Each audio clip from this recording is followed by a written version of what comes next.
asked her that. What do you remember last time before we left off? Was this one or not? And I was like, I'm still on the phone. This one is what? Yeah, it's okay. So, you want to go? Yeah. Okay, you're live.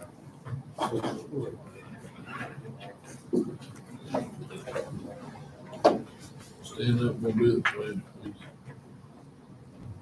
I Pledge allegiance to the flag of the United States of America and to the republic for which it stands, one nation, under God, indivisible, with liberty and justice for all.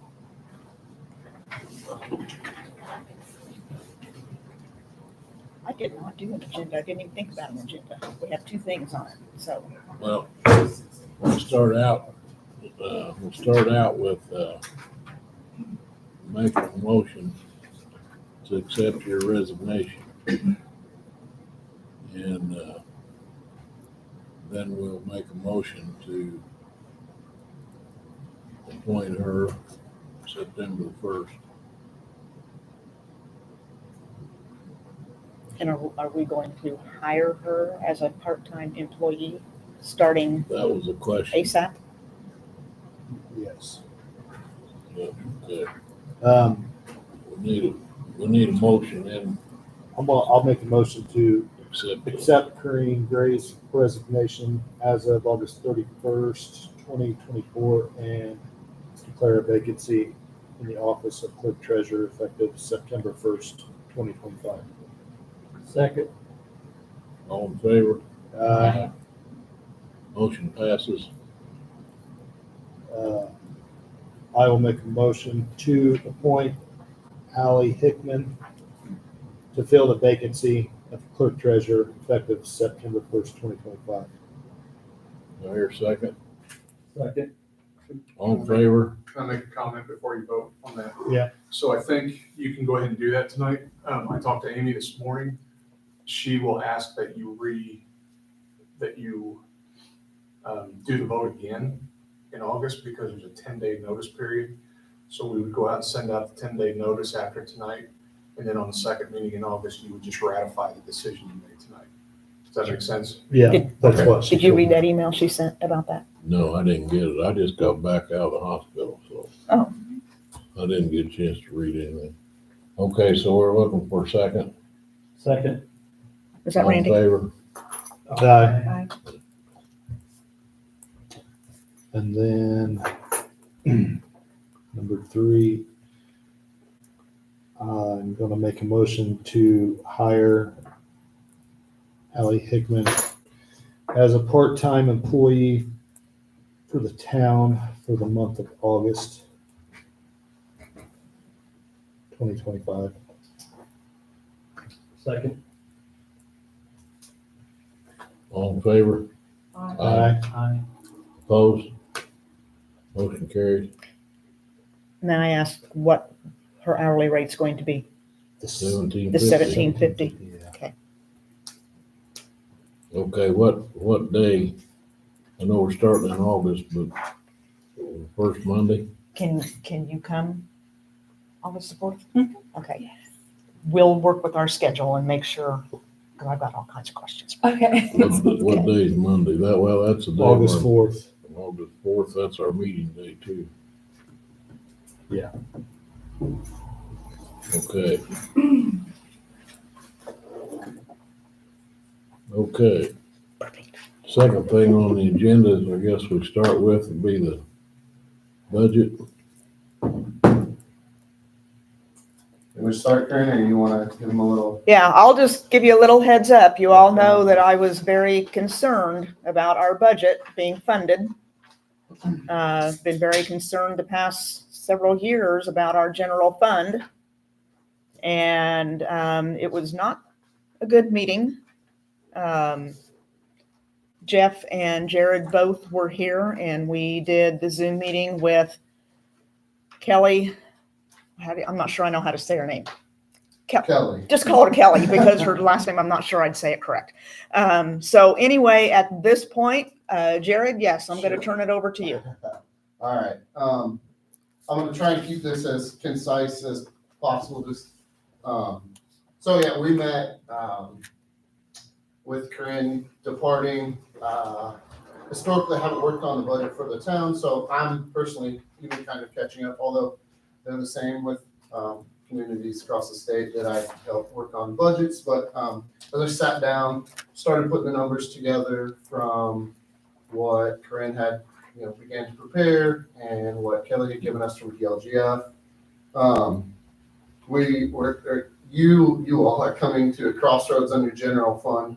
And I thought not to get too far in the weeds, but the packet I gave each of you, maybe it'd take a couple minutes just to kind of give you like a real high level, like the process, because I don't know how much experience you all have with how the budget works and kind of what goes into it. But if you want to flip to that page 2 right there, the way we budget is we kind of start with June 30, 2025. So last month, we start there, and we the way it works is we take the cash balance at June 30, and we add whatever revenues we expect to get in the rest of this year. So property taxes, lit distributions, all the miscellaneous revenues that you're going to get. We then say, well, we had a budget for the entire year. We've spent so much money, and therefore we have this amount of budget remaining to spend. Okay, and so DLGF, who approves the budget, that's how they operate. So, for example, if you had $1 million budget and the first 6 months of the year you spent $400,000, DLGF is going to assume that you're going to spend that $600,000 in the second half of the year. We can sit here and say there's no way you're going to spend that, and they don't care. They're going to assume that. There are mechanisms. One thing we can talk about too is you guys can officially do a budget reduction. So you can say, well, we have 600 left. We know we're not going to spend 600. We're only going to spend 400. We want to reduce our budget $200,000 down to the 400 remaining. It'll make sense here in a minute what I'm saying, but my point is DLGF assumes you're going to spend your entire budget. So that gets us to a 12/31/2025 ending cash balance. So that's our starting point for next year. So then next year we project, your property tax levy, your lit, all those things. We prepare the Form 1 or the line item budget, right? So the detailed line item budget, and it's all in here. We'll go through it. And then at the end of that, we get to an operating balance. So 12/31/2026 is your ending operating balance. So we budget in 18-month windows. We do this every year. DLGF will approve your budget as long as that operating budget is greater than 0. So it's very short term. It's very they're like, you can fund this 18-month period. The problem becomes if you end with 0, you start January 1, and that likely includes your December settlement, right? So that December settlement, you start your next, this would be 27, with $0. You've already collected your settlement. So now you have, lit, some miscellaneous revenues to get you through the first half of the first 6 months before you get your next settlement. Okay. This is a lot I threw at you. I'm trying to go slow, but so what I'm saying is you really want to start the year with at least 6 months cash flow. Okay. So that covers the first couple bullet points there. If you all don't approve a budget, that will automatically review to the prior year's budget. And we'll talk about that. You're going to adopt a budget in, I think it's October, maybe late September. And then you'll see down below, I just put some of the procedural things. So you must have a public hearing and you must have an adoption. Those meetings have to be 10 days apart. You have to notice the public hearing 10 days prior. We'll take care of that. We've got a calendar lined up, ironed out, but just so you all understand, that's kind of like real high level procedurally how this works. Any questions? Not really, not yet. Not yet, that's fine. Okay, so go ahead and flip to the slide 3 there. So first thing is revenues. Just cover a couple of them. So we all know property tax, and we all know SB1. We all know, all the news. So property tax, the big thing on the civil city, as opposed to a utility, you can only generate so much money. The levy, that's what you charge in property taxes. Your levy, you have what's called a max levy, and it is what it is. So for 2025, it was $265,115.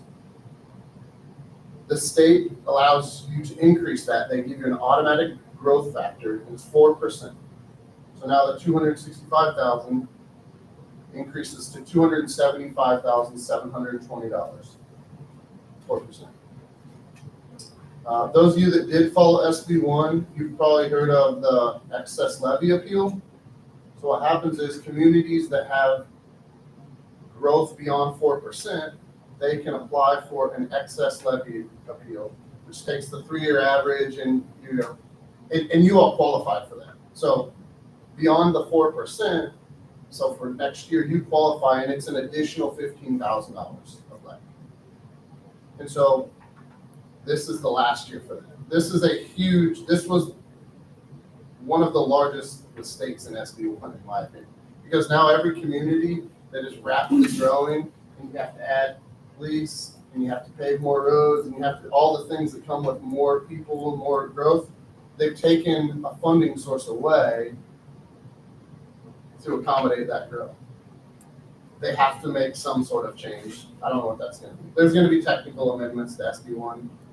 I don't know what they're going to be, but 2026 is the last year that the 3-year growth appeal is available.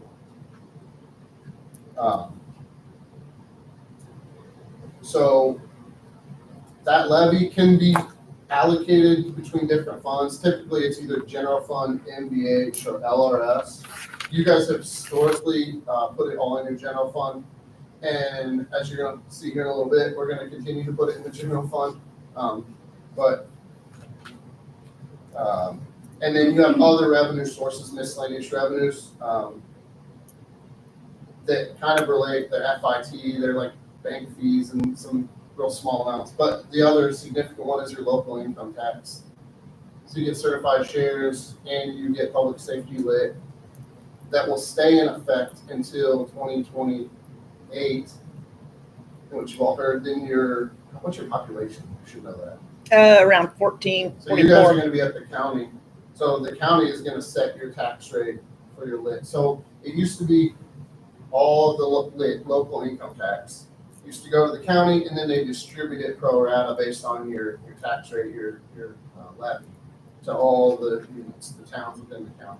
They've changed that now to say, okay, Thorntown, you're going to have 1.2% rate on all the adjusted gross income in Thorntown, right? So now the money stays where it comes from, which some people will benefit, some people won't. Unfortunately, I or anybody else in the state can't give you that estimate yet because the Department of Revenue doesn't keep their data so that I can say, hey, what's Thorntown's adjusted gross income? Run it through a tax calculation and come up with what we think that's going to be. So that's the big thing going on with the state. That's why it doesn't go into effect until 2028. So for now, we work under what I call the old model and estimates as far as those revenues come in. And then you have payment in lieu of taxes, which comes from your utilities. So that's a mechanism that allows your utilities to get funds to the town. Because the theory is they're not paying taxes on their property out there. If they were paying taxes, it would be revenue to the town. So that's something. And then your planning, zoning, building permit fees, all those different kind of fees, impact fees, things like that would also be another source of revenue. Any questions? Anything to add? Okay. Page 4, appropriations. I think that's pretty obvious, but just to kind of cover everything, right? So you have control of that. That's up to you guys. The only time you don't have control is when the LGF says you can't afford that, and they will say you got to cut your budget by an amount. That's typically related to the operating fund that I mentioned. And I've got it all illustrated here on the next 2 pages.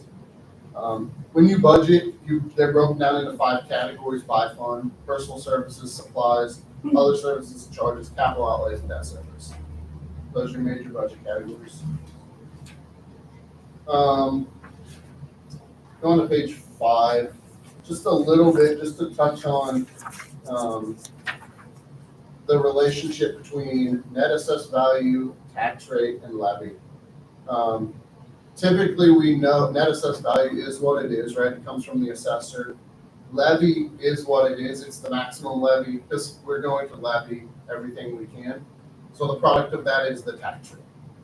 So it gets calculated. And so there's just a illustration there explaining how that works. Your tax rate in 2025, total tax rate was $1.6569. So that's actually really low. That's everybody. That's you guys, the county, the schools, the library. So it will go up. So because of SB1, everybody's AVs are going to go down. All your homes, your AVs are going to go down. Your net AVs are going to go down. But levy is going to remain the same. So think back to math, right? So it's going to drive the tax rate up, which honestly the people that will feel the impact are going to be the businesses, the 3% companies, things like that aren't at the circuit breaker caps yet. All right, any questions? I'll jump into some real numbers now. If you don't have any. So this is, I think Corinne mentioned, she printed off a version of this. I like this version. I think it's easier to read than the standard DLGF template, but this is that 18-month cash flow is what this is. So if we look at the top here, we got the general fund. And you'll see that 6/30/2025 cash balance in the general fund was $250,222. Next to that is the property taxes that we expect to get in the second 6 months of 2025. So typically late November, December, you get your settlement. That is that $107,272 is basically your levy minus what you've already received in your May distribution. So it's going to be a little bit different, but within $1,000 or two of that number. You then estimate your miscellaneous revenues. So we look back at, we know some of the major ones, but we look back at like permits and some of those other fees and look at what we've collected, what we know have come in, and try and estimate that. Typically, we try and be conservative. So you add those three numbers together, you get your total resources for the rest of 2025. It's $500,958. You then get to the 2025 6-month of appropriations. So this number, we took your budget for 2025, we subtracted what you've spent year to date, and I'll tell you that 2025 budget for the general fund was $742,276. So we took that minus whatever you spent today, so that means you have $391,255. So you kind of work the arithmetic from left to right, and that gives you a projected ending cash balance at December 31, 2025 of $109,703. Everybody with me? Same idea, all 5 funds all the way down. Okay, so now we're going to go into 26. So we're going to start the year with $109,703. We know we're going to get property tax levy, our max levy of $290,720. We have an estimated circuit breaker loss of $17,405. I think that's a little high. That was what DLGF used. I think it was like $2,000 this year, but so that's, we're levying $290, but we're really going to collect $290 minus $17,000. We've estimated the miscellaneous revenues for $277,000. So where it says total revenues there, we've got $550,794. That's what we're bringing into the general fund as of now. You've got the budget that I think is the most current one, the one that we had the other day. Right now is $826,341. We take that beginning cash balance of $109,000, we add 550,000, subtract 826,000, you have a deficit, 165,000. All that to say, so this is where, when we met, to me, was where the red flag is. If you just look at your revenues and look at your budget, you're spending almost $300,000 more than you're bringing in. And I think I know it was like that in 25. From what I can see, I didn't go back and, I went back to last year. You basically have been operating in deficit spending, slowly spending out cash. And we're here today, out cash. To be just a matter of fact. Yeah. I got a question. Yes. The page you're on now, page 6, and this doesn't match. That's right. There's going to be some variance. Because you've got 391,000 in. Yeah. And that's what Corinne and I were Over here, you discussing. got 218. So, do you have an appropriation report handy? It's the 630. So here's Yeah. how this works. So they take the budget, 742,000, and they subtract what has been spent. Okay. The number DLGF's gonna have to fix their number, I guess, first off. The number they used, they took 742 minus what was the total spent on there, including that transfer Out of the general, out of the general fund. let's see.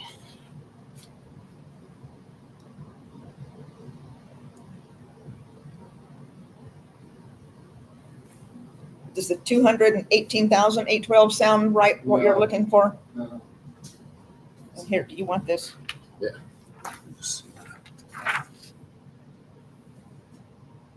No, 523,000. So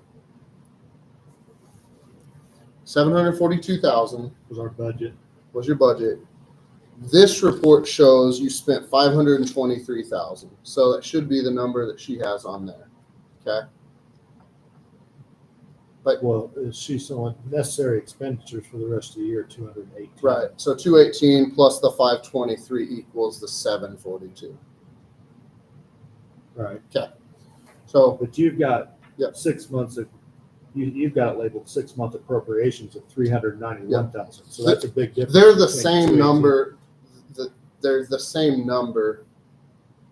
What they're doing. I just my label is different than her label. That's basically the amount of budget you have left to spend the rest of the year. Is what Well, you said we spent 501. well. I have more 500 something plus the 218 equals our budget. You've still got 391. Well, yep. So we have $172,000 difference. That's what I'm getting Right. at. The $172,000 is not an expense. Okay, it's a transfer. So you moved it to Trust Indiana. Trust Indiana. It's a book. It's all in bookkeeping because of the way I was originally doing Trust Indiana, and State Board of Accounts didn't want it that way. So I had to go back, put it in Keystone, and then I had to take it back out, but I have to assign it someplace to spend it. So it shows up as an expenditure, but it really isn't because it was already expended before. So I've adjusted that back because that's not an expense against your budget. What I'm saying is, and even if you think about this, right? If I tell you you had a $742,000 budget and we're halfway through the year, what would you think you have left? 70,000, right? Like 50%. Mhm. Otherwise, that 200,000 she has is not even going to cover your payroll for the rest of the year, let alone all the other bills. She just has an adjuster, and that's why I mentioned we were talking here a minute ago because her number. She didn't have the story yet. We haven't. Those aren't final by any means. We had a workshop, and she just threw numbers in there, and she did the OGF. But our job is to refine them and finalize them. So, I can explain it more. I'm happy to, but I'm very confident that my number is right, even though it is less desirable result, but it's the reality. you're gonna spend $300,000 the rest of this year. 391. Yeah, I mean, you may not spend all of that, but you're gonna spend significantly more than 200,000. I don't even have her number in front of me, but I've seen it.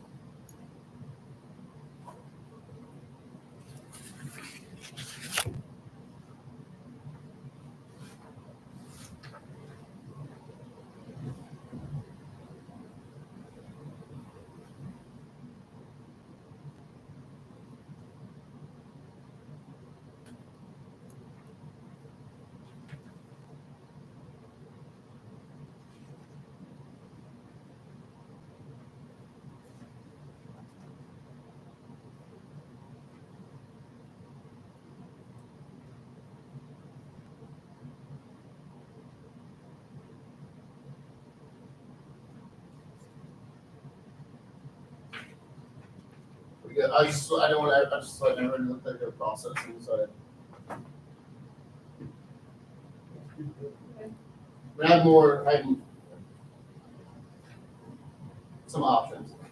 It's not the end there, so, but make sure everybody, we're all on the same page. So it's the same thing with all of the funds, really. I mean, the easiest way for me to look at, or the first thing I look at is that revenue versus your budget, right? Or you have a balanced budget, deficit budget, surplus budget, right?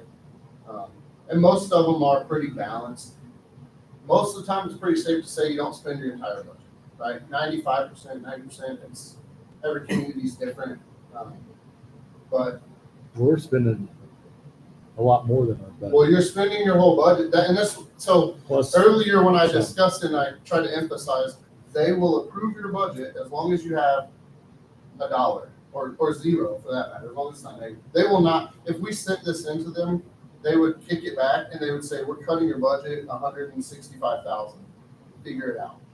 That's not how it works. So I'd rather, that's why we're here. We met and they were like, hey, we need to have this conversation. You all need to be a part of this conversation. This is kind of how we got to where we are here.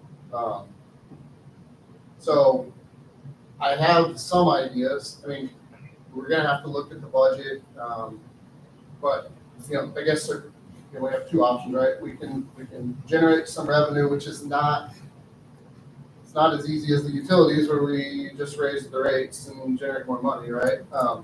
Or we reduce expenses, or we can reallocate expenses. So there's some of those mechanisms. One idea I had was looking at looking to your utilities to pitch in some more here. Obviously, it does somewhat shift the burden over to the utilities. However, you'll have the ability to collect the money to pay for that. We can't raise the levy any more than the state allows us. We want to look, I think one thing my discussion with Corinne is, look at possibly trying to reallocate more of our public safety expenses to the public safety lit, from the general fund. I think and we'll go through, I have all the line items, we can go as far as you guys want me to go into it, but we're here, I think we should try and make as much progress as we can. But we need to look at, I know Corinne said, oh, we've been saving about this, I don't know that we can still be saving. Now's not the time to be saving, because right now, we're not even covering your operations. So I want to look at maybe some of those line items that we have in there. deputy clerk, $26,000. We're not going to hire a deputy clerk. That money's already been transferred other places. Not for 26. Well, and we can go through that. Yeah. Reallocation of salaries is something we can look at. I did look at the salaries. I know, like, the clerk treasurer's salary is primarily paid out of the general fund. It's more common than not that you would split, like, your all salaries, right? You guys have you guys work on the utilities. So we can do some of that, shifting some of that around, getting it out of the general fund. But really, looking through the line item budget and starting there, to me, the ultimate goal here is to create a balanced budget. I don't think we got to go $270,000 reduction in general fund. Unless you guys, got some magic. That's going to be a hard stretch when you start looking through the line item on the budget. But really, I'd like to try and get us to a point at least where we got to get that deficit down to zero. That that operating balance down to zero. But it's going to be, a couple year progress to get this thing turned around. I know we had talked a little bit about, and maybe have a further discussion about possibly doing a residential TIF on that new housing development. We're seeing a lot of that since they took away. So you guys, that housing development, it's going to go in and you're not going to get any more money. That's the reality, because they took away that growth appeal. See, the house goes in, your town experiences more growth than 4%. We can appeal and say, look, we've got these new homes in here. We need more money, right? We've got to provide services. We've taken that away. So now you've got to basically provide more service under the same, resources. So what we're seeing, community shift, because now they've kind of changed what you can use residential TIF funds. You could actually use it for police operating funds. Now, as long as you don't put debt on it, it stays there. At least till they do something to change that. But that's something, maybe we have further discussions about that, but just trying to grasp it, what opportunities may be available. That might be something you guys strongly consider. That would need to be completed by the end of this year. You'd have to tip that. Because the way it works, the base AV goes back to January 125, and we probably have a further conversation with Amy, and that's something you guys are interested in. So I've shared with some of you guys that I don't really care for the residential TIFs because I don't think they generate enough money to make them worthwhile. But in this case, we're in a totally different situation because now they've allowed us to use that money to pay for police expenses. And I'm not sure what else. There was a couple other things that were in there too, right? Yeah, there may be, but to me, what really, on you guys, what really matters, or would be helpful, is that. But then, also without the growth levy growth appeal, it's really our only option for a new development, and each new development as they come along. Because what happens is if that AV comes into your system, it lowers your tax rate. It doesn't get you any more money. So while it's good for the existing residents, it's not good for the tax rate is so low. Yeah. So there's two things we've got to do. We've got to target these new developments, maybe look at how well that would work for us. We've also got to try to find some commercial growth and get some more of that 3% money into the town. Do we have enough time to establish that before the end of the year? Yeah, we can get it done before the end of the year. Usually takes about 3 months. Yeah, I mean, if you all too are motivated to have special meetings would help speed the process up, but we could be done. We've done it in November, December, so we have plenty of time. What's a residential TIF? Is it run on percentage or is it X So number of dollars per house? you basically capture all the property taxes from that neighborhood. Same as a regular TIF, but it's a residential. Does that answer your question? Are there limitations on how that TIF money can be spent? Or does it just go in but your? this is more flexible than a traditional TIF. Traditional TIF can be used to serve and benefit, and it's typically you say no operating expenses, right? It's TIF. But the residential TIF, they've just recently carved out and defined and said, look, you can extend it to police service or police operating costs, right? Because I don't know why, because they're probably figuring out the mess they made. So normally property taxes from that new neighborhood would go to the county, and then we would get. Well, they go to the county, the school. Nobody would be getting any more money because everybody's levy capped. So the tax rate's just going to go down. So in a sense, like Jeff mentioned, maybe you as a homeowner benefit as existing, your tax bill goes down $10. You know what I mean? Like something de minimis. But at the same time, nobody's getting it. But what I was saying was that if it wasn't tipped, that it would just go through the normal process. Yeah. And we would get whatever our percentage is down the road. But with the tip, we would capture all that. I think if we're gonna enter into this process, and we've been talking about TIF for a while, we probably need to look at the downtown area as well. Because you've got some growth coming here. It's not an outrageous amount, but every little bit might help this process. Now, that won't, commercial TIF can't be used for. No, costs, but. TIF is a powerful tool Yeah, but like, it's, outside of operations. it can help with downtown improvements, things like that you might pay for out of your. Roads and streets, things like that. So that's something that I was, and I can't remember if we did. Has anybody done, like, quantified the tax? What could be generated from that development? Just off the top of my head. Yeah, we can do that. What's your reasoning that you don't like the Well, in the homeowner past, TIF? residential TIF could not be used for what Gary's talking about. It could only be used to benefit the actual subdivision and to develop that subdivision and the infrastructure within it. A lot of towns, what they would do is they would put that residential TIF in place.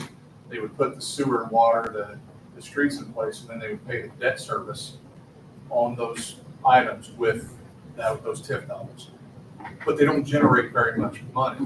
Residential just doesn't generate that much money. So basically what a lot of times you were doing is you're creating a TIF that's taking it out of the system. The school gets technically hurt a little bit. There's not as much pass through. But what the school's going to benefit from here is all the additional students they're going to get. And so they're going to get more allocation from the state for the students they're going to get from this. So this residential TIF is not going to hurt anybody, but it actually can help the town more now than it ever has. Does that go into the general fund or does it go into a different line item? It's a TIF It'll fund. be TIF, it'll have its own special TIF fund, but what we would do is allocate some police operating expenses to that fund, out of the general fund. So we take expenses from general fund and pay for it out of that residential TIF fund, which would close the gap.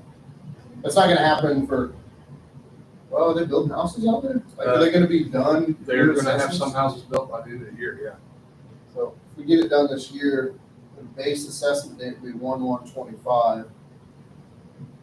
So then we get growth 26, we collect money in 27. So you still got a couple of years, but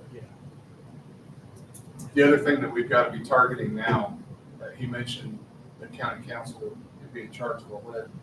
We've got to be targeting those dates for lit because we've got to be appealing to our county council that we're going to need additional lit dollars going into the future. well, they set your tax rate. Yeah. They adopt on your behalf.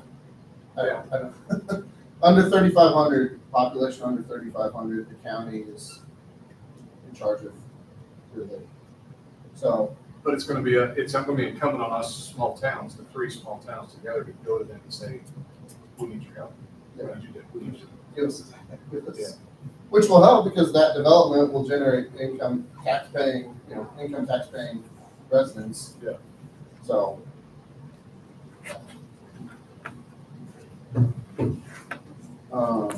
So the county also sets the percentage that we get on the public safety lit, correct? Yes, currently, yeah.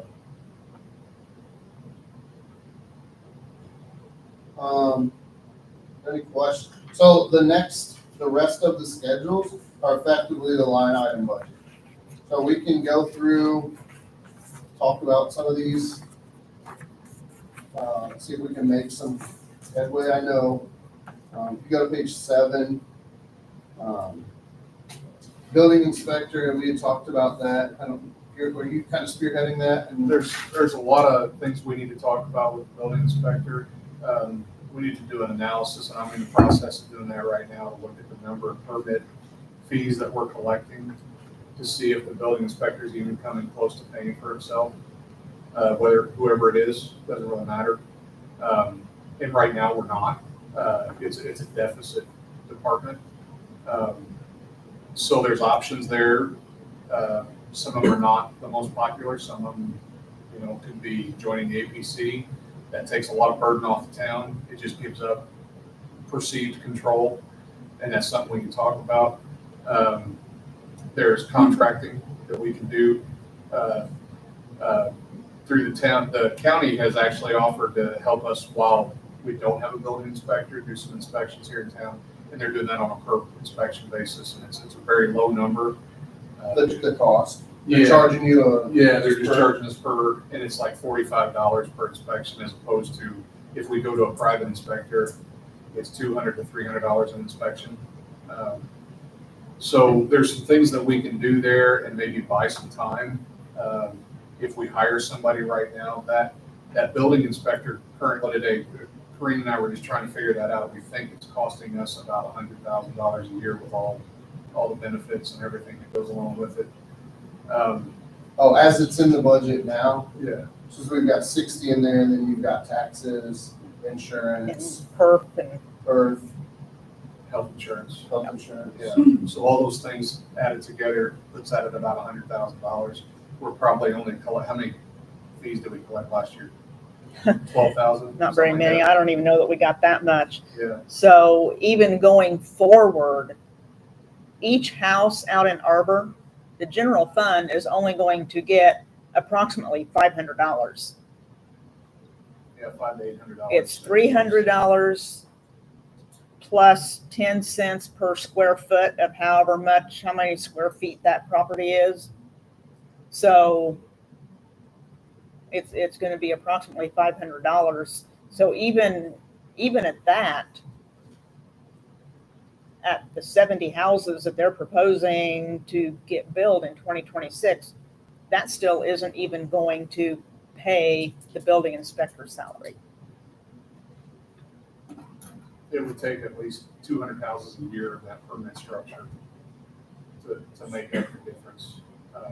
And I'm not saying that's what you want to do. I'm just kind of laying out there what some of the bigger expenditures are here. Low-hanging fruit. Yeah, and then we have to look at, you put some money back for savings. I was speaking to Jared about this just a little bit. We can do debt service levy that allows us to collect the tax rate from debt and use debt as a tool. So instead of saving 5 years for a fire truck, we create a debt service levy and let the levy pay for the fire truck. Those are things that we can do, and we can bundle those things together. So if you wanted to put a couple of police cars, a fire truck, some maintenance issues, a new roof on a building, you want to put all that together and do one debt service levy for that, we can do that. It just takes writing an ordinance to allow that debt to occur under that structure. So those are options too, and it's a little bit every year instead of laying out $500,000 or $600,000 a year that you've saved up.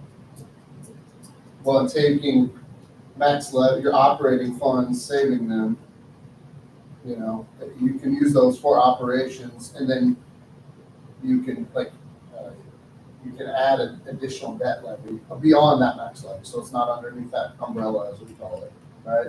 So that's a very good point. Yeah, so that actually falls outside of your total levy if you do a debt service levy. So it's actually a little bit extra you're collecting, and it's not a tremendous amount of money. I mean, if you're talking a couple of $1 million, it's a few dollars a year for each resident. So those are options we've got. I think we're gonna have to use debt as a tool going into the future, as much as we hate to do it. But that's what the state's forcing small towns into. Well, it's not, the system is not designed to save money. Yeah. Nobody does it. And I would love to be able to help towns budget and work that way, but it's just not designed. I mean, look how much constraint they put on everything. It's just the way the system is. But Is that a discussion now, this building is, I mean, I'd like if we can make any progress on like adjustments to this form. I don't, that's. I don't know everybody's opinions or feelings on it, but The deputy marshal, like I said, we don't plan to hire a deputy marshal in 26, or not a deputy marshal, deputy clerk. that's fine. And I can mark that out, that's fine. The building inspector, here's what I will say. You can put a building inspector in your salary ordinance, you're gonna have to approve, that just sets out. You can not put them in the budget, but if we get into next year and all of a sudden there's more work and money coming in and you wanna hire them, you can do that at that time and we can amend the budget. But unless you're truly planning to hire somebody, I think that's gonna help like close that gap quite a bit. I mean, $100,000, because we're gonna adjust a whole bunch of lines in there, but I haven't been in all the conversations No, I that mean, led up to this, so Yeah, that's all kind of new stuff, so, and not having a building inspector, so we're having to work through that, and, but there's different options for that, it doesn't have to be one or the other, we can look at a lot of different options, we can look at part-time, if you want to look at part-time. Part-time wouldn't necessarily carry the benefits with it, it would just be either a per inspection basis or so many hours a week. So there's that option. It's hard to hire people that way. It really is, that have any kind of experience. We've already got the word out. Yeah, we do, but that doesn't necessarily Trying to mean you hire have to. somebody, well, but if we have people that are interested in the job, we need to provide an interview to them. It doesn't mean we have to hire them right then, but we still need to interview them. Yeah. You don't have to. Yeah. I've just kind of waited on that until we had this discussion tonight. I'm more than willing to make those phone calls if you want me to. I just wanted us to have this discussion tonight before I did that. I've been going through the applications, and some of them, Bruce and I already talked, some of them are just not even, they're just people filling out applications. They're not qualified for this job.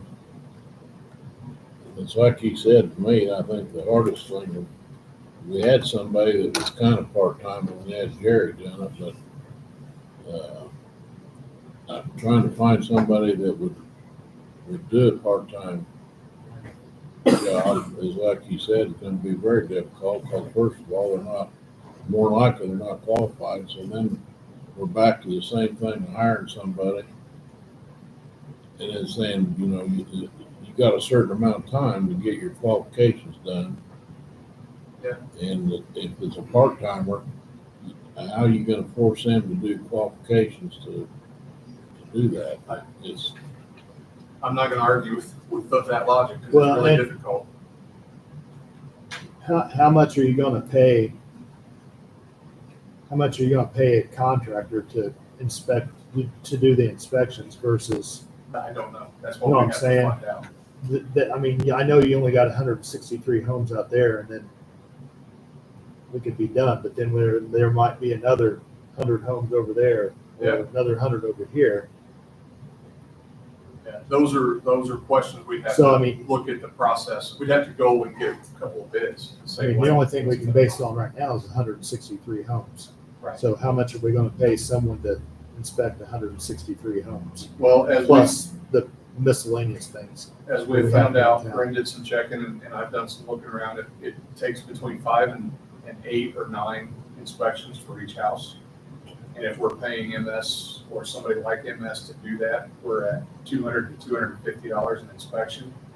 So you're looking at $1,800 cost if you're collecting $500. If you're looking at the county, it's $45 an inspection. So you're probably covering your cost with the permit fee. And they would like us to adopt, if we did this with them, they would like us to adopt their fee structure, which is slightly different than yours, but it's not much. Do we have to be part of the agency for that, or just utilize them to? That's, I had asked Kirby Britton, who is the inspector for the county, I'd asked him to talk to Deb and just see what it would look like to cover us while we're in this transition period. And they're putting together an agreement, but I haven't seen the agreement yet. It should be pretty much done soon. But I don't know how willing they are to do it on a long-term basis. Right, so without 45 per inspection And you said how many inspections? It's about 7 Per on house? average, yeah. For a new house. Now on Right. a remodel or something, it's not gonna be that many. Yeah, and I don't think they're gonna do that forever, but I mean, if you take what you say an average cost of say 1,500 to inspect a house, if you hire a contractor to do that, You're probably looking between 12 and 15, yeah. even at 1,200 times those 163 homes is 195,000. Yeah, but that's over a period of 2 to 2.5 years. Right. Well, the whole idea of hiring somebody wasn't strictly for that. We had, matter of fact, I didn't bring it in. We never could afford a full-time building inspector anyway. No, I was gonna, we weren't gonna pay him, I mean, we're paying him out of 2 or 3 different things. Not next year. We've taken it all out of the general fund. Well, we were planning on taking some out of down there, right? We talked about the idea that if the building inspector was going to be inspecting water and sewer, that Right. water and sewer should help with some of that burden of the salary. And the other thing is that I know that when Ben was first interviewed by you, and I've got the document out in my truck, and I'm gonna copy so everybody gets a chance to read. There's about 5 pages of duties for the building inspector. It's not just going out there and inspecting a house. He's got a whole bunch of other duties to do, which some of those duties would be borrowing part of his salary from either sewer or water or whatever, because part of those duties are for that. I'm not totally opposed to hiring somebody, but I think we need to back off right now and see what we can do to make it work without having somebody. But if we're gonna pay an exorbitant amount for how many ever inspections it takes, it makes more sense to have somebody that you hired than it does to keep paying money out for each one of those inspections. So, just so you'll know, Corinne got me the access to the tablet that was being used by the building inspector and the computer system. So I've just started this evening going through the permits for 24 and 25, and I'm gonna try to put together a report for you all to see, what has been asked for and what's been paid for. And just to give you an idea of what that revenue looks like. Corinne's got records of the revenue, but I think you guys need to see what you're collecting fees for. But that's one phase of what that building inspector is no, I going to be agree. required to do if we hired one. Yeah, but I think that's something we gotta look at, is that those things that person's being done can be done for less money with a different employee. So I think it's just a balance of the whole thing. I mean, it kind of a wake-up call the other day looking at the numbers that he was presenting, because I didn't realize things were quite as far in the deficit as we were. So we're just trying to come up with all the ideas that we can to close that up. Yeah, I mean, I think you guys need to find the cheapest solution. I mean, you want to kind of cover all the bases, but at a minimum, we gotta find $135,000 between more money or less expenses. So, I don't know. You could start that. We won't collect that money though until 27. But yeah, no, 100%. But as far as even the short term 26, yeah, we're gonna need to find something. We have a tendency to say we can do it and not, so we need to commit to doing it. We can't. You guys make a motion to have me start that process with Amy, and I'll get on it. I make a motion to allow Jeff to start working on the residential TIF district with Amy. A second. All in favor? Aye. Opposed? Nobody. Motion carries. You're in. All right. Let me know what you need on that. I'll call Amy in the morning. It sounds to me like up to right now, we've saved $137,000 because we don't use the 36,000 for next year. And we don't hire somebody, The 26,000, 26. 26,000. 26,000. And what else? Do we take the building inspector off for now? We take him off for temporarily right Yeah. now. And I understand, I agree, but like, I think you guys understand. If we take that building inspector out, what money are we gonna use to pay for inspections? That's, well, I've got to find out how they're going to charge us for that. So that all just kind of took place in the last 2 or 3 days. So I haven't had a chance to really get through all that with the APC to see how they're going to charge us. And if they can even, I mean, right now, they're just helping out. I don't even know if they've got the capacity to do all this with 170 houses coming on pretty quick. So I'll have to ask. So what we'll do is take it all out and then we'll add in, hopefully, you'll have a number and we'll put it in. It'll be probably under like a contract services line or something. what's that new company? So it's not gonna be a total wash, but it's gonna go down Dan's significantly. CDS engineers. What, the CDS engineers, have they got that capability? Yeah, they do, but if you're gonna be looking at probably at least $190 an hour, and then they're gonna charge at least an hour to come out here and do an inspection. Well, I mean, They but charge. we do for- have something to fall back on if we Yeah, We if have- you see about we have to do it, yes. They charge for their time on the road. Yeah, As well most as of being them do, here. yeah. Corinne, will you update the Form 1 with all, like, whatever these, because I don't have all your FICA breakdown and stuff, and then send me a new Form 1, like with whatever we end up with? Yeah. Okay, So right now, we want to remove the deputy clerk. Yeah. We want to remove the building inspector. yeah, and then all the related expense, repairs Right. and health insurance. and all those. We can drop the deputy marshal 2 down a little bit, Which one, the 64, 211? 61, or, Which one are you looking at? So I've got the 25 budget, 26, and then there's the change, so it looks like there's raises contemplated in those numbers.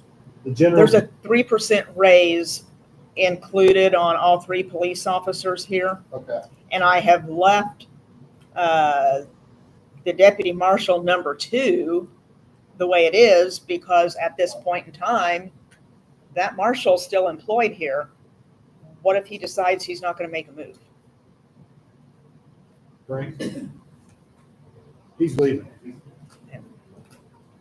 So we're gonna drop that to 55,000. okay, It's not much, but no, but that's what we need. Another thing that you can look at too, I spend a significant amount of my time working on these utility issues with so you could take some of my salary out of, or my contract out of utilities if you'd like to do that. Whether it's electric or water, whatever. And you could also do that with your building inspector, like Grumpy had said, you talked about doing that at some point in time. Anyway, I don't think it was put into this year's budget that way. So if you wanted to take, some of those fees that you're paying even to the county, I think you could pay for them that way. Where are you, Joe? He's under General 393. services, yeah.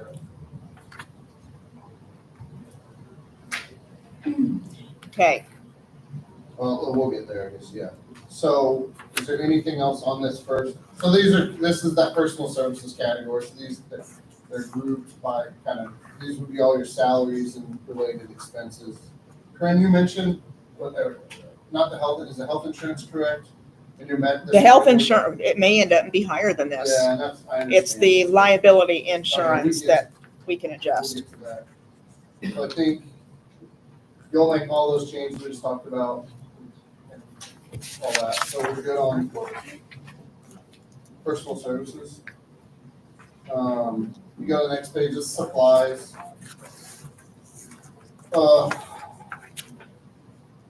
We didn't really make any changes. My question I would ask is, do we use all this money every year? No. Is there, can we cut it back anywhere? Cut the office supplies back? Any of these supplies? Yeah, I'd say cut the office supplies back to 2,500. Where's that? Oh, the Um, bottom? Is that the bottom line there? The bottom line, so I'm not sure what sheet you're looking at. Oh, I got mine. Okay, it's got 3,000. So it's. yeah, the 211, Yeah, cut it back to 2,500. okay. Building Yes. inspector supplies, do we 1,500 there. We need that, probably not. Not if we're not good at, well,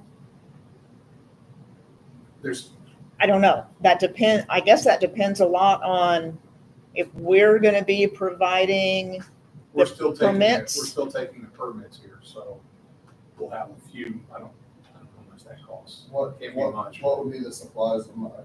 Well, I'm assuming you put the software in there, is that in that?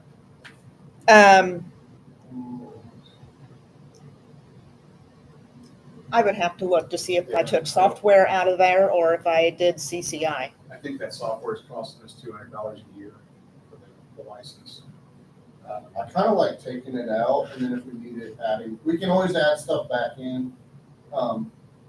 Just a little off topic, DLGF really only cares about your budget by category. When I say that, I mean, they don't care how you spend this money within each line. They care about that you don't overspend in the category. So you're just like, well, we're gonna spend 500 less here, but 500 more there. Like, we want it to be right for like trying to project. But like, if we accidentally go, oh, well, we ended up with inspector supplies for $500, but we didn't spend it on postage or something, we're okay. Right. We don't need that, we don't need that 1,500 in building inspector. Yeah, that's what, yeah. So let's Is that go what and you're scratch that because we're gonna outsource that somehow, some way. Well, right now Jeff's doing part of it. If we have to hire somebody to come in and actually do the job, we don't need this, we're not gonna give them the supplies. They should have their own stuff. So at this minute, when a building permit is coming in the office, I am sending it in to the county so they can help us figure out what to do with it, because I don't have a clue. If they're wanting to put a shed on Ideally, that would something, be I don't know. perfect. You get it in, send it on to them, and then they do whatever, you know. As soon as I get the agreement, I'll get it to Amy so she can review it. Should be soon, in the next few days. Do we have any, so like gas and other, are those numbers pretty firm for you, or? I think so. I think the reserve you can take off the clothing allowance. The 3,000? You want all of it off or half? Leave 1,000. Leave 1,000? Two reserves, you know, for this guy. Leave it at 1,000 or leave it? Leave it at 1,000. Perfect. Okay. So, alright, So these are examples of those things that we might be able to cover with that residential tip in the future. yeah, oh yeah, that's what I would suggest, is we would keep salaries, things like that, in these general funds and move some of these supplies and service and charge, things like that over. Any other, Okay. yes, sir. Big green, I guess. The money that we use for the cell phone, the department cell phone, like geotabs, on our cars, All the AT&T stuff, where's that going? that all comes out of the phone internet line. Yeah, I saw that. It's, it might be. So I had to increase that. It's On the this- next page, page 9. That's not just us. No, that's all phone and internet for the town. So, So can we split that up then, split what up? like to utilities? Yeah, you said So- it would make sense if it was utilities, otherwise. Okay, utilities pay for their own phone. we pay for 50% of the phone and internet service at the fire department that comes out of that line.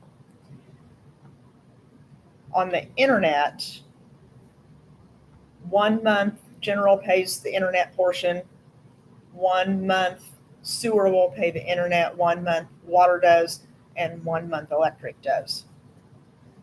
We already do that. So, but it's $154 a month just for the town telephone service. How does the fire department get by with $1,000 for gas? Are they talking about for their vehicles or extra for? It's, and I did have to increase that this time up to I see it's 1,500 because but we had already gone over. But the gas bill, Steve figures it and determines how much the township pays and how much the town pays. Okay, so that's just our portion, so the So- township pays some too. Correct. Okay. So here's an example of one of those difficult conversations to have is, I was asking Frank about vehicles. If we were to look at using debt in the future for things like that, is there any of this we could move to a lift that you're getting now, that you're saving up for those vehicles? You understand what I'm asking? Well, so a lot of the stuff that comes out, I mean, it's not specifically on here. Okay. These big ticket items, like body cameras, which are, I think we're under contract until 2028, and those are 8,000 a year. Yeah. The license pole, which is the policy and all that, which I have to have now. We're talking, I'm still in communication with them, trying to get a decent quote. Yeah. Roughly 10,000 a year. I mean, those big things are what comes that I use for lift, besides the. Right, I mean, but is there a percentage of that you're setting aside for those kinds of big ticket items, like purchasing vehicles, things like that, on an annual basis? Or you just, when you build up enough, Yeah, we just build up enough. Okay. I mean, once we need it, we do it. Okay. For instance, I mean, we've got an instance right now where we have 5 vehicles on some. But the main vehicle we use is a Reserve Explorer, 2017, it's done. I mean, I just had it, I mean, that's something, I mean, that's a question for another day. But my intention is to just get rid of that. I mean, we can head it off, whatever, it's not going to be worth the training, it's not going to be worth anything else. And then we've got another issue. Reserves we do have, we have, capacity for them, go ahead and purchase that next vehicle. That's the oldest we got right now. Is that 2021. So we're approaching that 5. And that's what I originally wanted to do, is be on that 5-year rotation, just to kind of help spread out that cost. But again, I mean, things happen. I've looked at the lease program. It's not feasible for a town this size. It's just easier to do it that way. What's that, general weather services? What's all under that? Under the general other services, that's where we pay Jeff from. That is where we pay the cleaning lady from. We pay our asset inventory fees come out of there. Our planning services come out of there.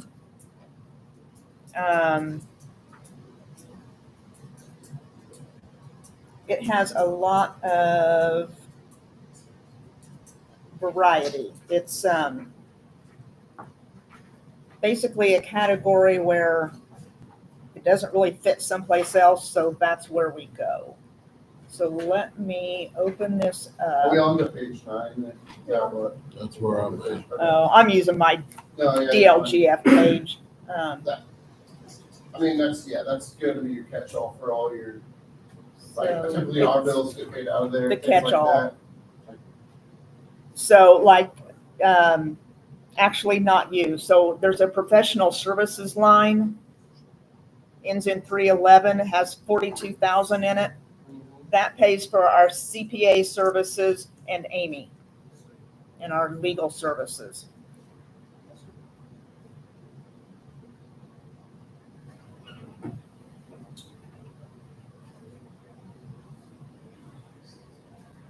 Is that fire insurance number overstated? Yes, so I just found out this afternoon from Lynn that yes, we did overpay. She had the column marked wrong and I paid what should have been the township money. So we have a check coming back that I think will be $9,000. So I believe we can put that down to 45,000 instead of, 53. yes. What do you want, 9,000 or 8,000? 44 would be. Oh, I used 8, didn't I? Let's use 8,000. Okay.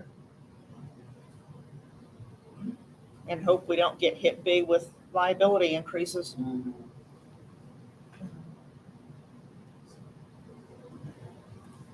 Okay. Oh, police computers. Is that what you're talking about? Is that what you're talking about? Police computers, it's down here, Police computer, I was just looking at. 325? You know, Or, I'm sorry. That's- never mind, 325. The 2,500? You can mix that for next year. I'm not gonna use that for- So you want that out? I guess my theory is we take it out. How are we going to get it back in? Don't worry about it. Well, I mean, I can, what's that? I would rather take it out, because, I mean, we can, when you need computers to find one. Leaving it in That's what I'm there, saying. I mean, no more than what they really are. yeah. Other than this past year, I think 5, 6.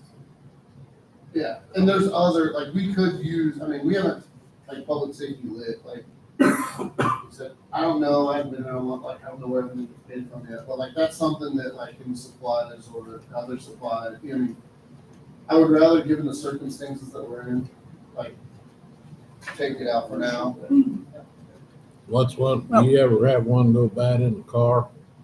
Or the car computer's more expensive than when you have? They're not that expensive. I think those $500.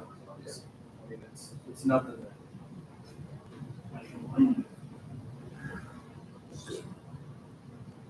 Okay.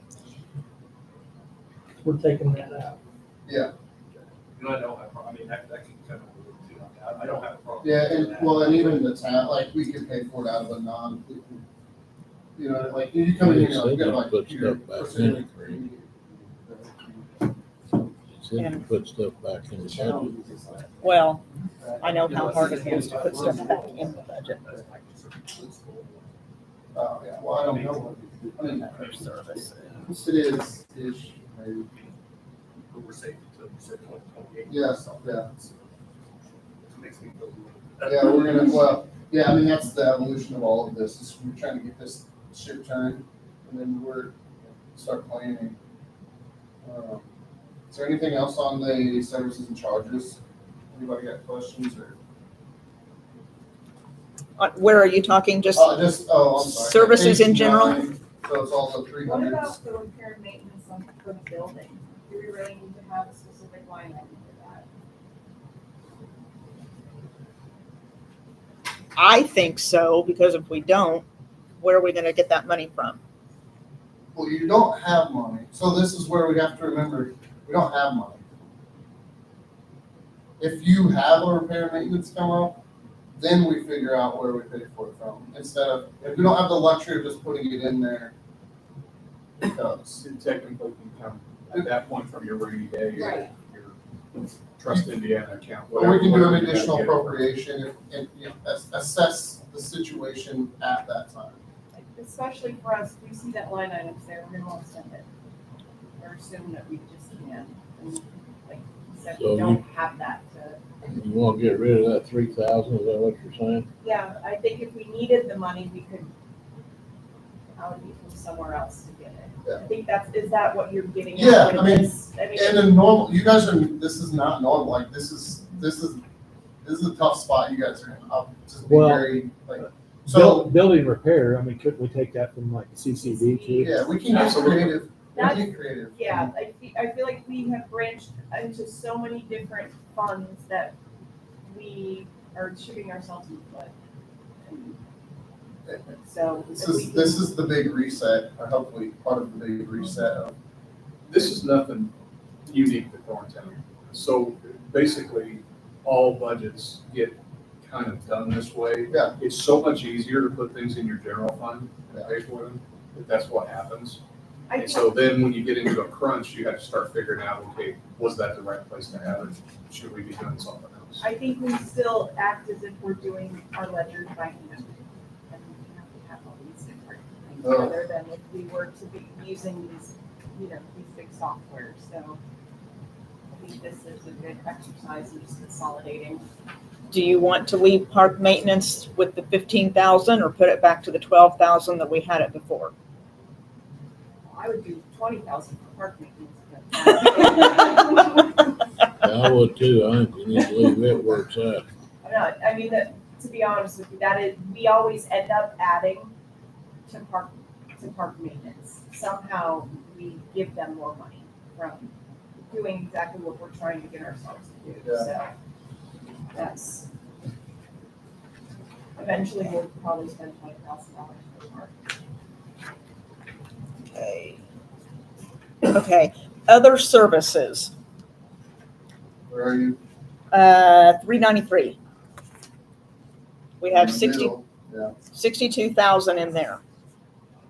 Okay, 30,000 of that, so 30,000 of that is actually earmarked for Jeff. 30,000 is earmarked for all these variety of things that we pay out of there. So, all right, somebody's gonna have to help me think. So if his bill to us is $3,000 a month, and he's doing so much with water and sewer right now, do we think that we can assume that 2/3 of his 30,000 is going to be paid for from water and sewer? Can maybe back up from my side of the business. You invoice them? Can you invoice them 3 separate invoices? What I've been doing. So a water invoice, a sewer invoice, Yeah. like whatever you want. And We then when you get it, like, oh, and so this is, But in here, this is, the entire 30,000 is included in this 62,000. So she would have to take some of this budget and move it into utilities budgets. is what she said. well, yeah. Is your whole contract 30,000 or 40? So it's all in here? Most of it? 30. 30 of it. 30,000 is in here But you- because yeah. I already had anticipated that at least 10,000 would be coming from the utilities. I didn't start at the beginning of the year. So Right. this year, it wasn't necessary to have it Let's all. start this from, so let's say 10,000 is coming from the general fund. The other 30 come, 10 from each of the utilities? And we also, Say it again. we have stormwater that's generating some, Then it's kind of like, even if. that's what I would do. And then you just put all the other ones, put 10 in for Jeff here, and then the other 30 will go to the utilities. Electric, water, wastewater. Electric, water, sewer, Well, I don't know that he's doing anything with electric, Not really. so we can't take money out of electric. But I Do mean, you- what is your time, you like the town manager, what's? Municipal. Nobody's gonna, we wanna get into it, they're not gonna do this. Yeah. Nobody's gonna question. Nobody's gonna question it. He's generally helping the town, like, nobody falls, I mean, If you guys call me and want me to call input and do an electrical thing, I'm gonna do that. yeah, I can take him to a board meeting with him. we can talk about stormwater Yeah. one day. Well, we can do stormwater if you're generating. some We money are, there, I but- mean, how much is in that fund right now? I think we're at around 160. I mean, it's, I mean- we're not doing anything with that. Every Right now and then, like for Keystone Renewal, Right, Stormwater will pay a portion of that because it's inherent. But if there's things that in stormwater that you want me to look at, I'm happy to do that. So, You're generally available to Yeah. help. But So do we feel comfortable taking 20,000 out of that 62,000 and make that a $42,000 we're gonna line? put 10 of it in there. Yeah, I think you're saying the same thing. Yeah. Okay. So we're okay with So that? you're gonna reduce it by 20, so it'll be 42, Yes. and then reallocate it to the utilities. So next year, we start doing that. we'll just figure out how the building should be. That's how we'll do it. Yeah. So you're gonna reduce the 62 to 42? Yes. And that would be how I would do it for government. Or how it should have been done. I mean, usually you try and put as much as you can on the utilities that you can justify, just because of this reason, you know, but. Okay.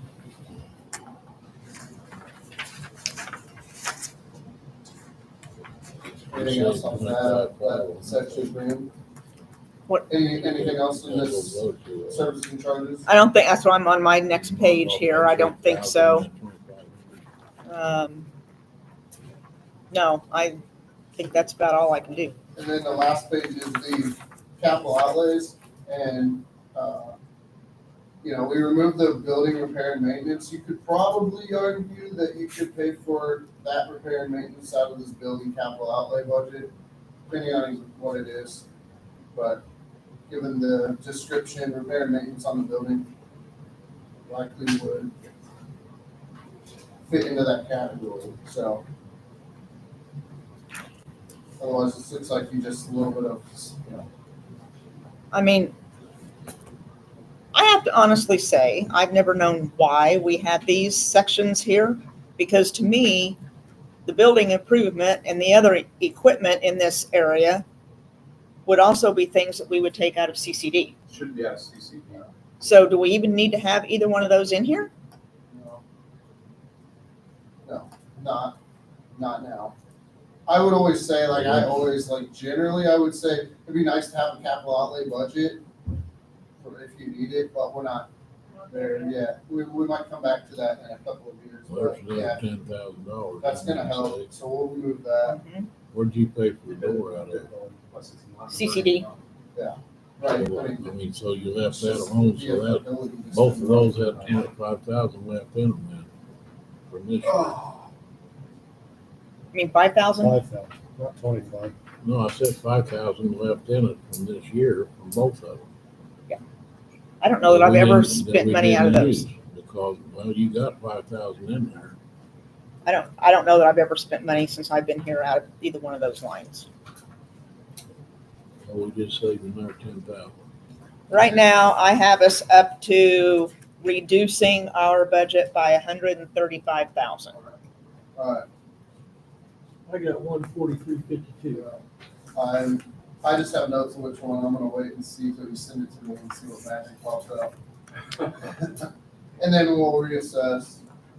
I feel like we made more progress than I thought we were going through, so. sometimes you just need. Which is in that direction. Well, let's see where that stands, and then we'll rerun the numbers. I think the takeaway is that we're not taking away money from ourselves by getting rid of these, we're just clumping it together. No, Kind of cleaning it up. I do think, no, that's right, I don't think it looked like you're having to cut services. I do think you guys need to stay in the mindset, we need, like, We need I to, think we need to keep going this way, but like, you know, I'm gonna do everything I can to, and, you know, we're gonna try and find all the revenue we can. on that we're side. consolidating the different subcategories to be more general, rather than keeping it we got this too. So. We could have just be a little more simplified in Yeah, the we're future. just making your job easier. Yes. Uh, So I'll refigure all of this. I'm not. And of course, our social security, Medicare and PERF, that'll all be different now. Taking that 60,000 out. And I'll see where we are, but by not having a full-time building inspector, that will also change our health insurance.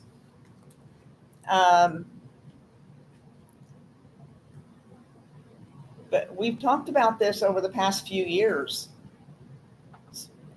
We're gonna have to do something about the health insurance because we just can't afford it. Are you, using the AIM program? No, it's way more expensive. Have you guys looked at it? We looked at that a few years I back. just heard good, I mean, I don't get into it, I've heard good things about it, but As somebody who's been on that insurance, I would hate to do that to our employees. Huh. Well, that's good, dude. And also, I think at the time that we looked, it was more expensive than what we had. Yeah. But with the town as small as it is, and the fact that we're not able to maybe necessarily offer the salaries that compete against the towns around us, we can utilize good benefits for our employees. As nice as it would be for AIM. And who knows, it's been a minute since I've been on it, maybe it's improved, but I highly doubt it. We're scheduling to meet with insurance representative at the end of August, just To shop around. to ask questions and see what can we do, what are the options we have to lower that cost. So we just changed that January 1. And Yeah. didn't we recently change that we offered the health savings option? No. If I recall right, we have to have, in our case, all or nothing in order to do health savings. And anytime I have inquired, I get no one that responds back that they're interested. So now we have younger employees. They may be more interested. I think a lot of people confuse a health savings account with the old, was it HSF, health savings fund, what was it, the old one used to be called, that you had to forfeit at the end of the year, Right. but the health savings Now it accounts rolls now. over. That's a super valuable tool. Yeah, those are, So that's how AIM is. If they did the health savings, but you had a $7,500 deductible. Yeah. with that. So Well, it's, but if the town contributes an X amount of dollars to that health savings, that can be a perk of And that. that's something, like our firm, we cover the premium, but we went through that process this past year. And HSA, would it be more beneficial for us as an employer to like do an HSA and fully put, fund. and you can put $5,000 in it, and then you look, and because premiums are just crazy. If you're willing to put in, and especially with the small amount of employees that we have, that is an option to see what if we just funded their Deductible. their deductible for them. and the town doesn't have to put money in the HSA. The No, employee but can put it in by themselves. Right, but it would be beneficial, you're looking at, again, it's an option, the savings of it. I'd add the other funds, we don't need to go through too much, but I do wanna, so like the lit fund, public safety lit, historically, I just wanna understand these two real quick. We have 50,000 salary account, fire department, what are those? So when we first started getting public safety lit, at that time, the town council voted that we set 40% aside for the police department's use, 40% for the fire department's use, and 20% then that we classified at town savings for emergency. So each month when that check comes, I put 40% in here for fire, 40% for police, and 20% for the town. I keep a separate tally sheet to know exactly how much everybody has.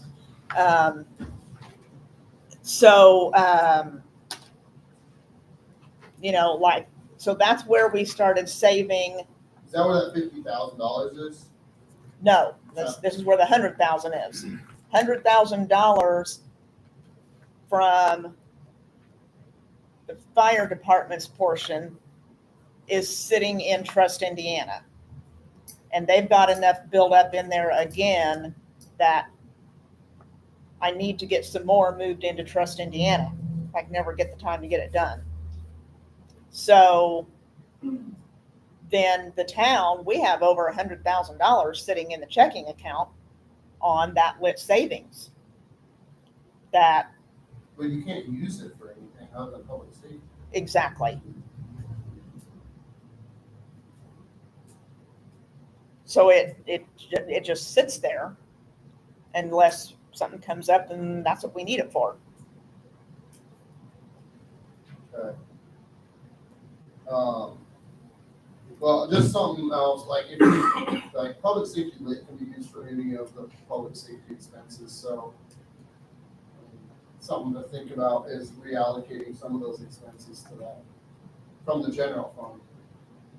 Because the general fund is, everybody has to share that pot. Public safety lit typically is for public safety lit. I mean, even I If want out to of- see how the numbers come out. Like, what I'm saying is, we have to come back again. I feel like we went pretty aggressively for that Form 1. We have to cut again. It might be reallocation of expenses. So the Because apprehension of that though is we started utilizing that, let's say, to pay for police salary. What happens if that is no longer there? sure, So that's why we, as a council, have never agreed to, but I understand. I'll say, I have been told that because that was something voted on, that more than likely that will never be put on the ballot to remove, because it would have to be voted on to remove it. so you can convince the group. So, but, you know, let's say, for example, okay, it's $400 a month just for the police mobile. Yeah. You know, we could take that $400 a month out of that town savings portion. There's still going to be money there for an emergency. That's I going to guess end I don't up in, understand the town's savings. It's not the town's money. It's the police and fire's money. I well, mean, let, it is, like it is. It, like, Right, but how do I say this? At the time that that decision was made, if we had done 50-50, one portion of that with the person in charge would have gone through every cent of that money and then come back and wanted more. That's how it was divided this way. okay.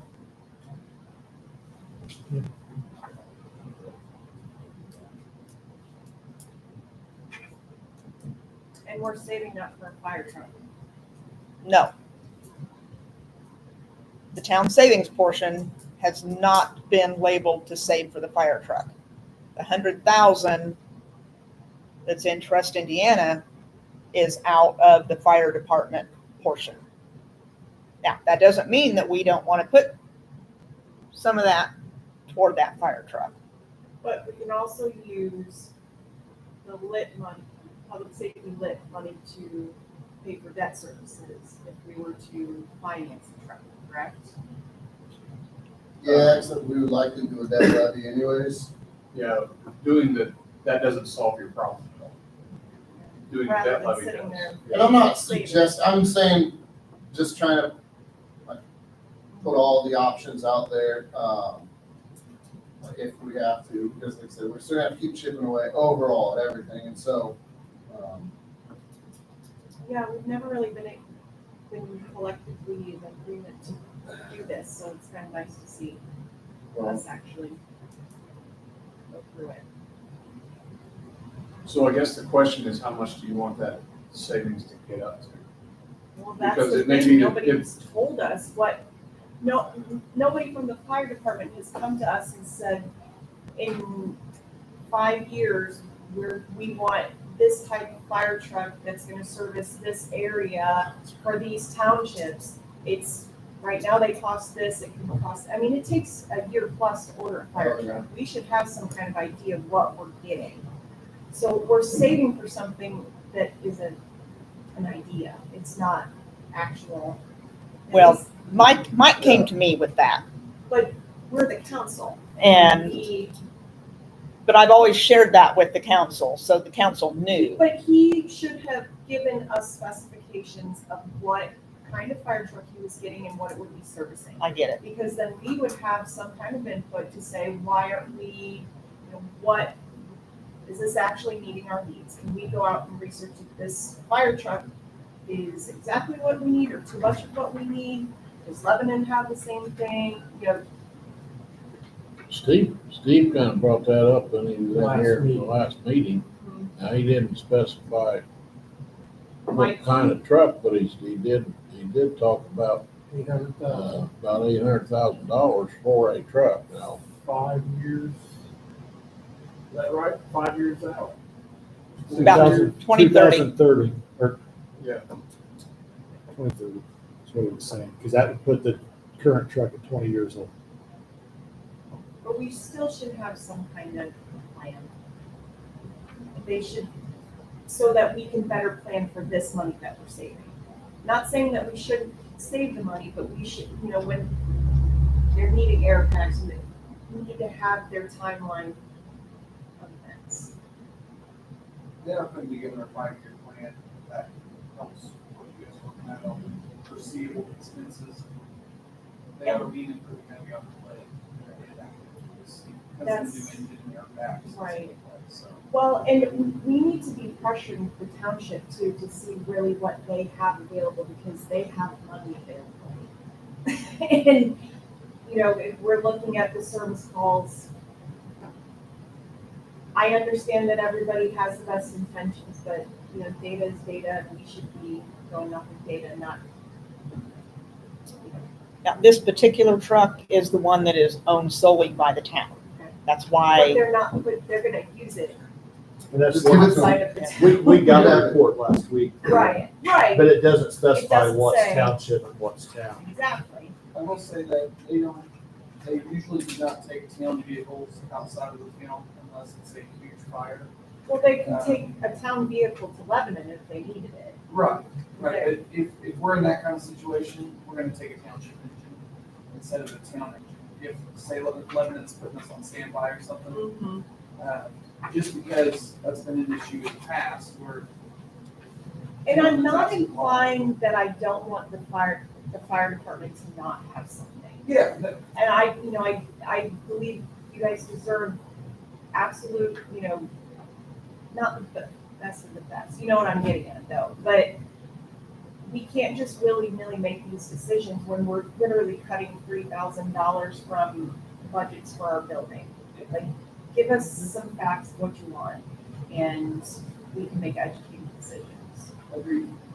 So, The other big thing to think about is, luckily we haven't had to use all this equipment at one time or whatever, right, but part of public safety is preparing for the worst down the road if a tornado comes through town.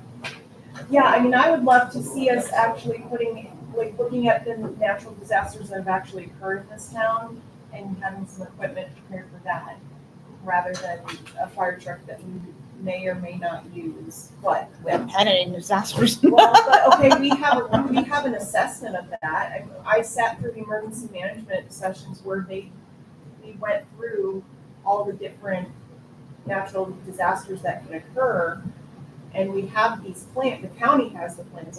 You should probably know about that. There's an emergency management plan. Right. Okay. So, are we equipped to handle any of those?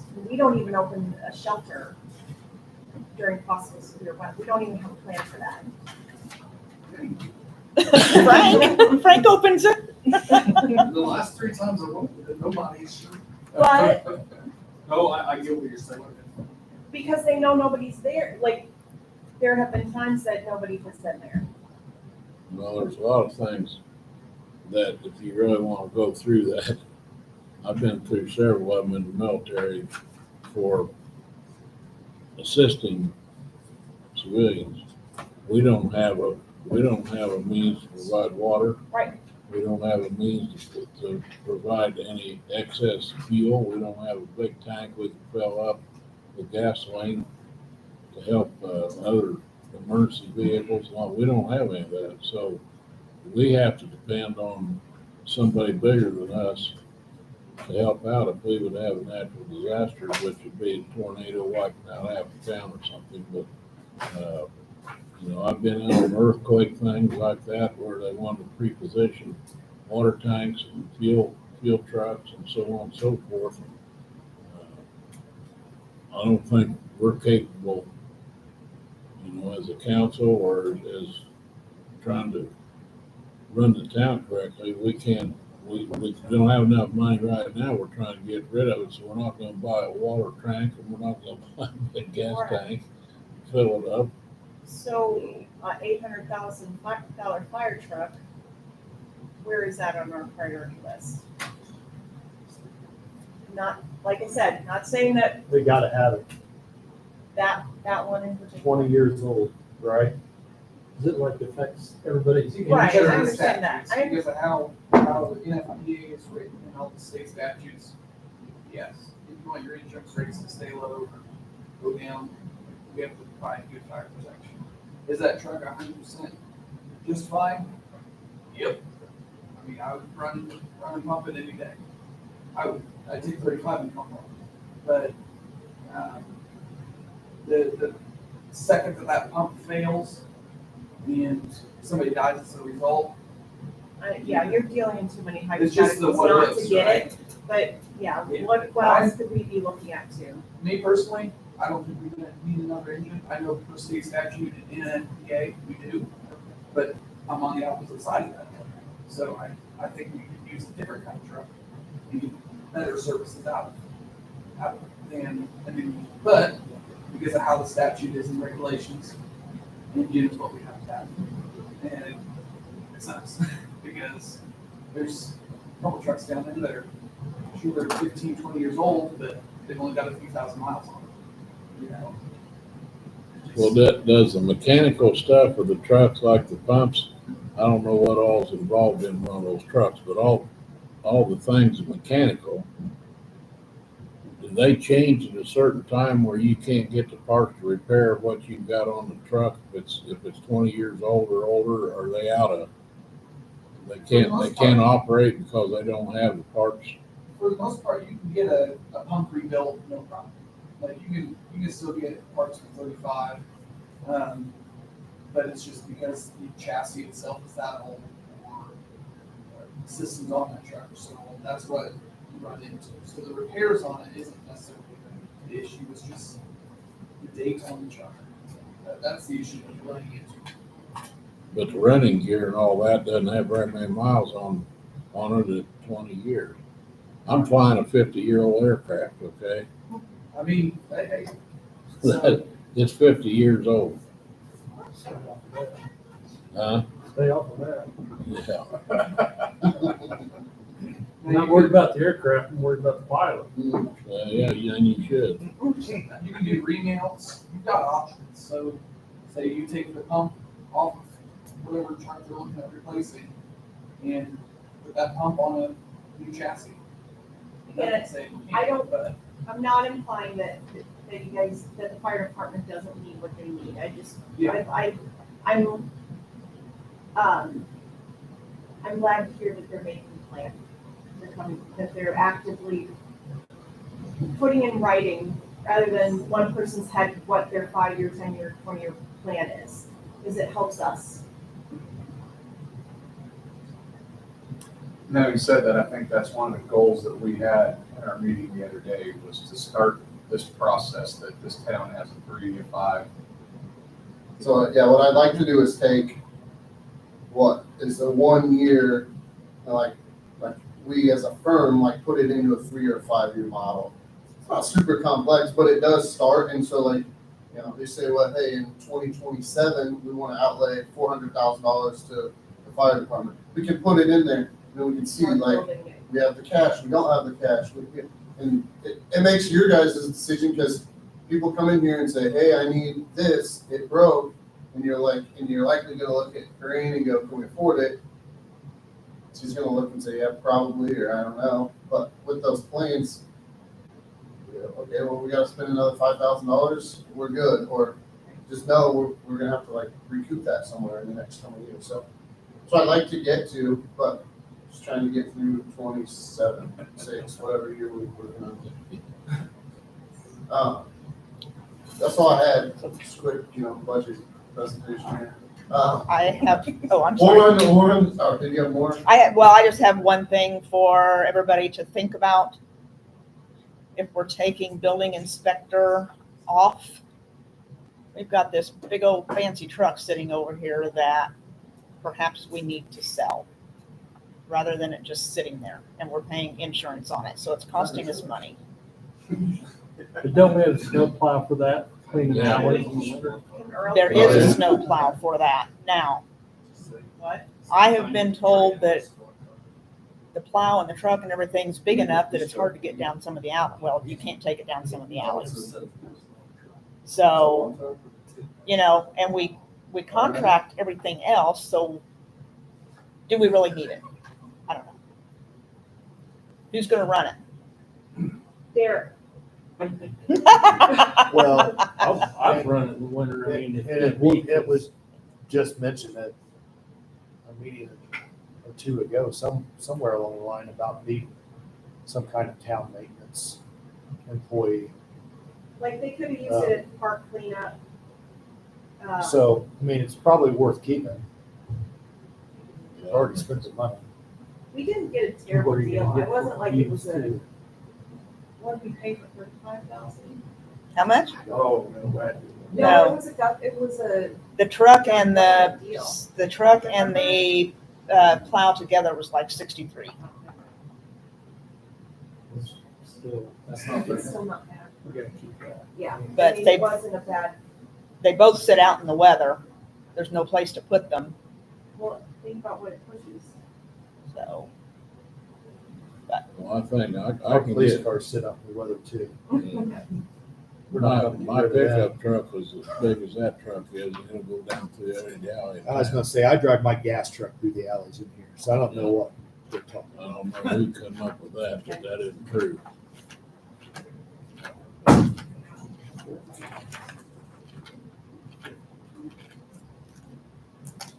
Anybody else got anything? Run the numbers and then turn over here. So we're planning to do the public hearing on September 22nd and the adoption on October 6th. Yes. I don't know what you guys have done in the past as far, like procedurally with the budget. I guess if you come back and these numbers all work, are you all fine with them? Do you want to send them a packet or? Yeah. Is there somehow like, Yeah, once I get this redone, I'll email them all out again, and then we'll have our meeting next Monday as well. We could probably adopt it sooner, right? This all works. Adopt it earlier? Yeah. No, because we have to advertise for the public hearing, and you gotta have the public hearing, and there has to be so many days between advertisement and public hearing and adoption. to move it up? You can do it a little bit early. I mean, you just need 20 days from notice. For Yeah. adoption. 10 before and 10 So after. just notice, if you notice tomorrow, they could do the public hearing 10 days from tomorrow. And then adopt 10 days after that. So the question I would have for you guys is the Form 1 okay for you guys to look at? Or is Jared's format easier to read? Would it be better for him to send you? I can update this Yeah, I think we like that. just because, I mean, we went through it. They're both fine for me. Okay. However you guys want it. I just want to make sure. That's usually I don't ever usually give the DLGF forms because they're confused, like I do them, so I know, but that's why we have this template, because we do these meetings and tends to be easier to explain. Well, that's a good one. You did good. Thanks.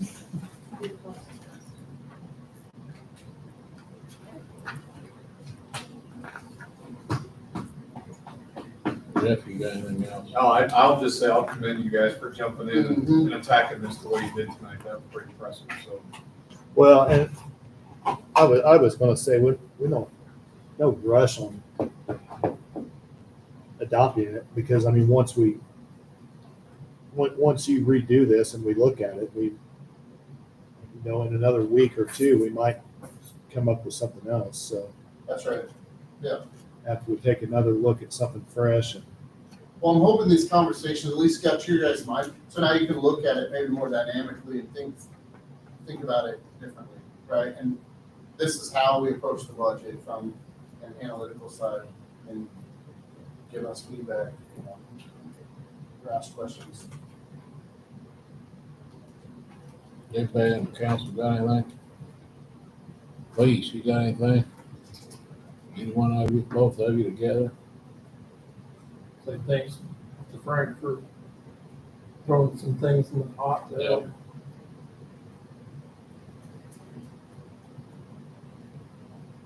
Since we're all together and we can vote on it, I'll make a motion that you guys allow Columbus, Indiana Huey to land at the police department again, last Sunday of September. Absolutely not. Who's That- flying?